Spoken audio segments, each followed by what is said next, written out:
Wala kaming pasta. Anyway. Kobe, how are you adjusting with a new environment? And may pressure ba to come into a series na talagang mataas na yung rating and ano yung iaambag mo palalo para mas papaganda pa yung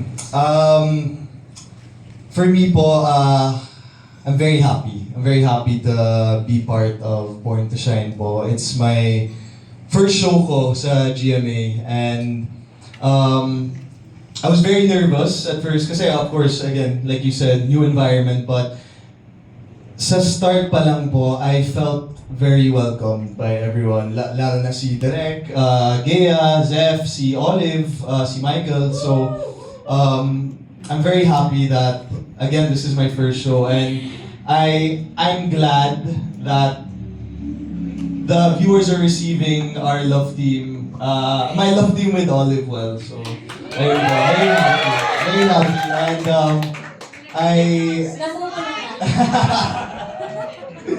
I hope that they continue watching and continue enjoying my scenes with Olive. Ayun po. Olive lang? Ano kami? And Stephanie and Michael and Gea. Pero di ba parang recent episode, parang pagsaselosan ka ni, yung sa inyo ni Stephanie, may something din. Ganon din ba ang mangyayari? For me, abangan nyo na lang po. Abangan nyo na lang, pero may konting away next week. It's gonna be very interesting. Yeah. Direk, Thank you. thank you so much. Kay Zep, kay Gea. Hello po. Okay. And of course, nakikita nyo naman na may clamor talaga na hopefully Yumi will become a legit P-pop group. Hindi mo ba yung totoo?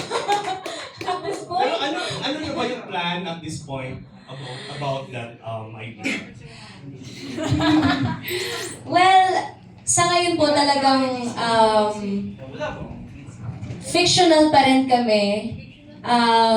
But for me, for us, honestly, it feels real. Especially na nagpe-perform na po kami sa mga mall shows and mga events. Kaya parang yung treatment namin sa Yumi bilang isang group, hindi lang namin siya nakikita na parang sa Born to Shine lang. Pero kami, we give our best. Yung efforts talaga namin and even the people behind it, parang pang totoong P-pop group. So, kung sakali man po na umabot sa point na yon, anong masasabi mo, Gea?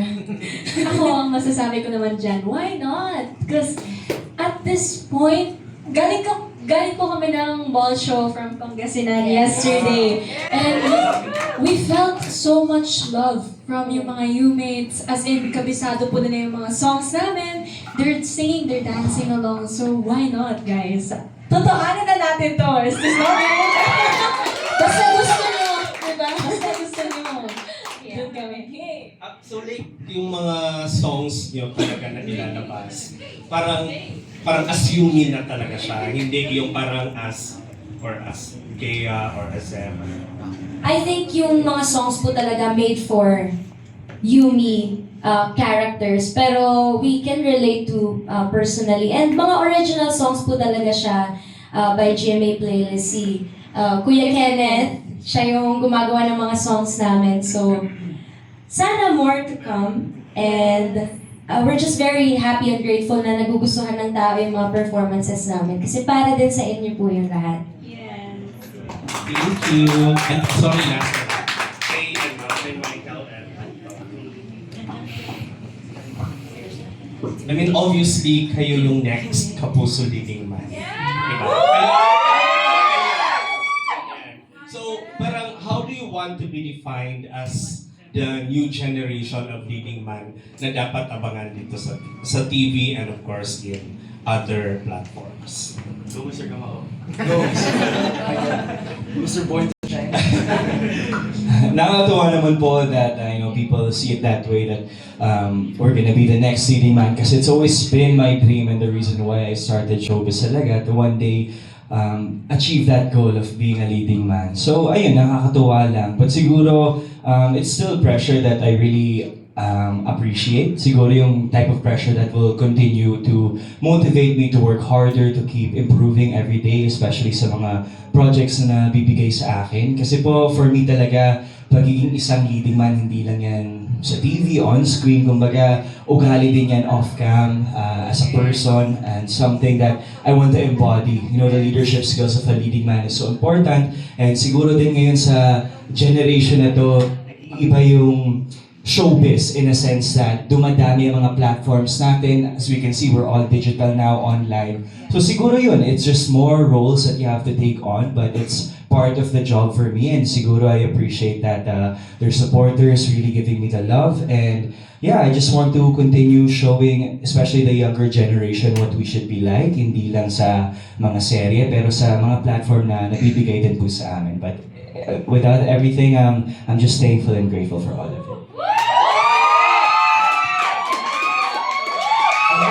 Masabi na ni Michael ang dami ko sabihin. Pero yun po, I'm just focusing on my craft right now. And kung ano pong mangyayari sa career ko ngayon, I'm just really grateful to God na binigyan po ako ng ganito and binigyan kami ng ganito opportunity. And I'm just focused on my craft and acting po.